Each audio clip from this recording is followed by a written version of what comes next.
जय श्री कृष्ण। श्लोक 12। जो लोग इस प्रकार मोहग्रस्त होते हैं वे आसुरी तथा नास्तिक विचारों के प्रति आकृष्ट रहते हैं।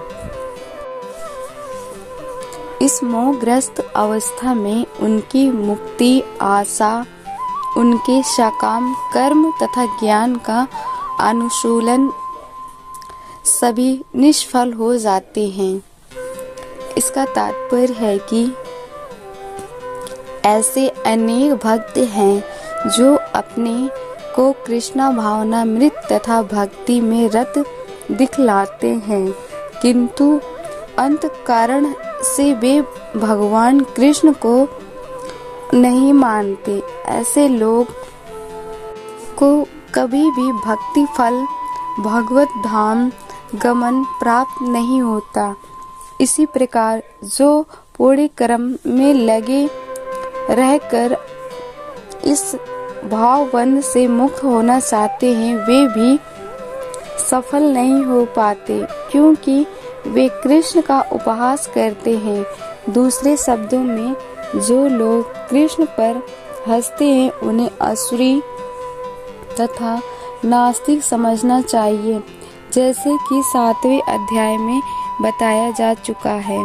ऐसे असुरी दुष्ट कभी भी कृष्ण के शरण में नहीं जाते, अतः परम सत्य तक पहुँचने के उनके मानसिक चिंतन उन्हें इस मिथ्या परिणाम को प्राप्त कराते हैं कि सामान्य जीव तथा कृष्ण का एक समान है। ऐसी मिथ्या धारणा के कारण वे सोचते हैं कि अभी तो यह शरीर प्रकृति द्वारा केवल आच्छादित है और जो ही व्यक्ति मुक्त होगा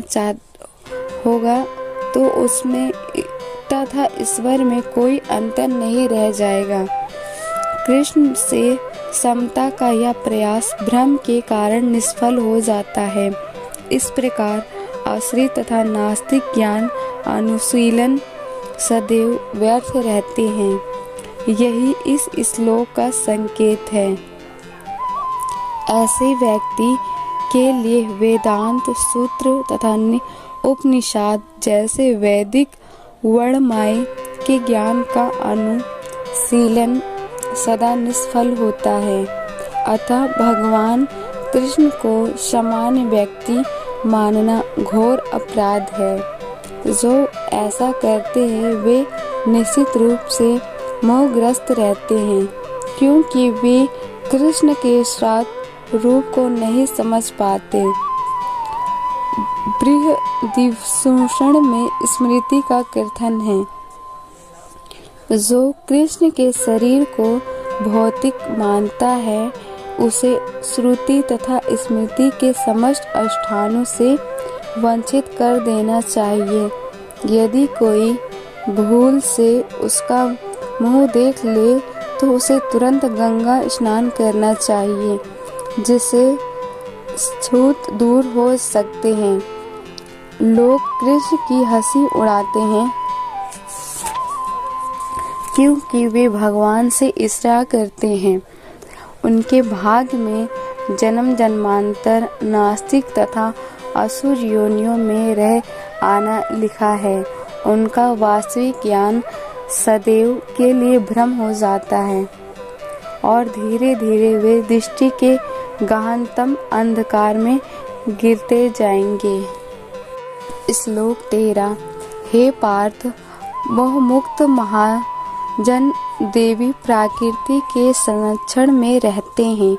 वे पूर्णतः भक्ति में निमग्न रहते हैं, क्योंकि वे मुझे आदि तथा अविनाशी भगवान के रूप में जानते हैं। इसका तात्पर्य है कि इस श्लोक में महात्मा का वर्णन हुआ है। महात्मा का सबसे पहला लक्षण यह है कि यह देवी प्रकृति में स्थित रहता है। वह भौतिक प्रकृति के अधीन नहीं होता। यह होता कैसा है, इसकी व्याख्या 7वें अध्याय में की गई है। जो भगवान कृष्ण की शरण ग्रहण करते हैं वह तुरंत ही भौतिक प्रकृति के वश से मुक्त हो जाते हैं। यही वह पात्र है जो ही कोई भगवान को शरणागत हो जाता है वह भौतिक प्रकृति के वश से मुक्त हो जाता है। यही मूलभूत सुख है। तटस्थ शक्ति होने के कारण जीव जो ही भौतिक प्रकृति के वश से मुक्त हो जाता है तो ही वह आध्यात्मिक प्रकृति के निर्देशन में चला जाता है।